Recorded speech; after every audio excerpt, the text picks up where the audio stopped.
Ngayon, pag-uusapan naman natin yung produkto. Ano nga bang meron sa produkto? Pero bago natin simulan yan, why do people get sick? Bakit daw nagkakasakit ang tao? Number 1, pollution. Do you agree? Yes. Diba? Mas masarap pa nga minsan may face mask, no? Kasi, nung pagta na tayo, direct nang nasisingot yung mga pollutants, masakit sa ilong, minsan babahing ka. Kumbaga, walang protection pagka walang face mask. And of course, the prescription drugs. Napakatagal na naimbento ng sakit sa diabetic, sa high blood. Pero may nabalitaan na ba kayong gumaling? Wala, di ba? Maintain yung gamot. And contaminated water. Dati, direct. Ako po, batang 80s. Direct ako sa poso. Nakakainom kami. Pero ngayon, hindi na magagawa yan ng mga millennials. Dahil contaminated na yung mga water natin ngayon. And of course, radiation. Lahat hindi nakakalusot dito. Ngayon pa lang, hawak-hawak niyo yung mga mobile phones nyo. Minsan, katabi pa sa pagtulog, nilalagay sa ilalim. Minsan, naka-charge pa nga eh. So, be careful kasi napakataas niyan sa radiation. And fatty foods or unhealthy foods. Ito yung mga pangat or mga instant food. Yung paulit-ulit, yung nakalubog sa mantika. Ayan yan, unhealthy food. Stress. Sino ang hindi stress dito? Taas nga ng kamay. Sa ating Zoom and FB, sino yung hindi stress?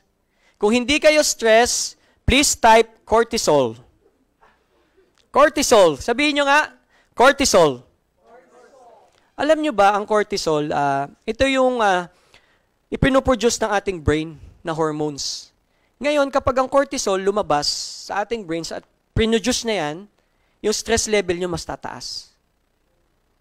Kaya dapat, huwag kayo ma-stress. Kasi once stress kayo, ang katawan nyo magiging acidic. Tama? Once maging acidic ang katawan nyo, lalabas na yung mga sakit. And did you know that our brain needs 70% of liquid or water? Kaya dapat, inom-inom din ng tubig pag may time. Kailangan mag-hydrate tayo. And of course, the smoking and alcohol. Ito yung number 1 and number 2 vices.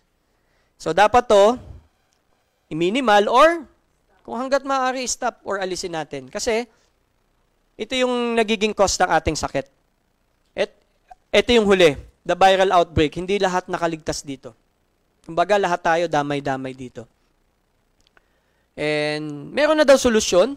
Ang solusyon natin is the barley grass. Sabihin nyo nga, barley grass. Sige, yung nasa Zoom and FB, please type Santay. Okay. So, Eugene, pakitingin kung nagta-type sila. So, ang solution daw is barley grass. Anong meron sa barley grass? In scientific name, it's called Hordeum bulgare. Actually, hindi na nga, hindi na siya, talagang bulgar na Diba? Hordeum bulgare. The only vegetation on earth that can supply nutritional support from birth to old age. Guys, kung negosyante ka, dito pa lang kita mo na. Tingnan nyo. From birth to old age. Kung businessman ka at seryoso ka sa negosyo, makikita mo yan. Why? Ang market mo simula bata hanggang matanda. Mamaya may good news ako sa inyo. Ito ay recognized din by science. Anong meron dun sa barley grass? Ang barley grass natin ay punong-puno ng vitamins, minerals, amino acids, and enzymes. And, ano yung isa? Fibers, yan. Fiber. Yung 5 binanggit ko na yan yung tumutulong magpalakas ng immune system ng tao. Ngayon, kapag malakas ang immune system ng tao, walang virus, bacteria, fungus na mag-exist sa ating mga katawan. At yun ang ating barley grass. Take note, backup din tayo ng research. Kung nagsasabi sila na sila daw yung number 1, tayo daw yung number 2, ito po, backup po tayo ng science, and at the same time, backup po tayo ng research. We have 7,607 na research. And take note, yung US Food Administration, in-announce na ang barley daw ay nakakatulong sa mayroong mga sakit sa puso. Huwag lang yung mga broken-hearted, syempre. So, malaking tulong yan. And of course, we are BioGrow and Halal certified. Sir, pag narinig niyo po ba yung salitang halal, ano yung pumapasok sa isip niyo po? Would you mind? Opo, sir.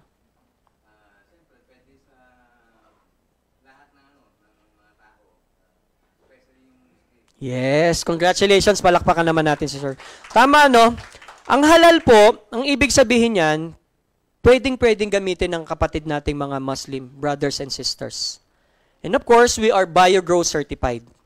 From plantation up to the process hanggang pag-deliver sa atin dito is under tayo ng BioGrow. At yun yung nakaka-proud sa ating barley. And of course, we are #1 most trusted barley in the market. Alam niyo po ba, ang IQVIA, sila yung nagkakandak ng research, nagagather ng data and information about sa health. At kinandak nila at lumabas doon na we are #1 barley sa market. Thank you. And ito, papahapyawan natin yung mga products. Every Wednesday, invite ko kayo para magkaroon kayo ng deep knowledge about the product. So ano nga bang meron dito sa product natin?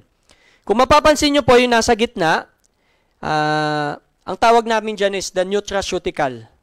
Ibig sabihin, pwedeng intake or kainin. Nutra.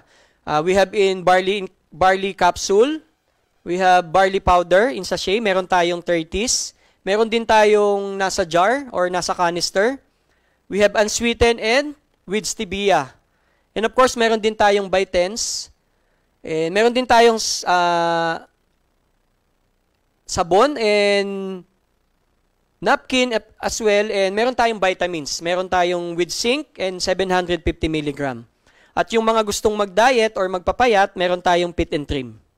Napakaano nito, no? Effective. Yan yung isa sa masasabi ko na talagang pag ginamit mo yung produkto at kapag na-express or lumabas sa'yo na yung effectivity nito, mas madali siyang i-market. Ito yung sinasabi ko sa inyong good news. Di ba sinabi ko kanina, from birth to old age? May good news ako hindi lang siya from birth to old age. Kasi pwede rin siya sa patay. Tanungin niyo akong bakit. Di ba pag may lamay, kailangan ng kape? Meron tayong fusion. We have Boost and Fusion Coffee na magagamit natin. Meron din tayong Choco Barley, barley na may choco, para sa ating mga kids. Brain enhancer po ito. So, pwede siya sa bata. And napag-usapan na natin.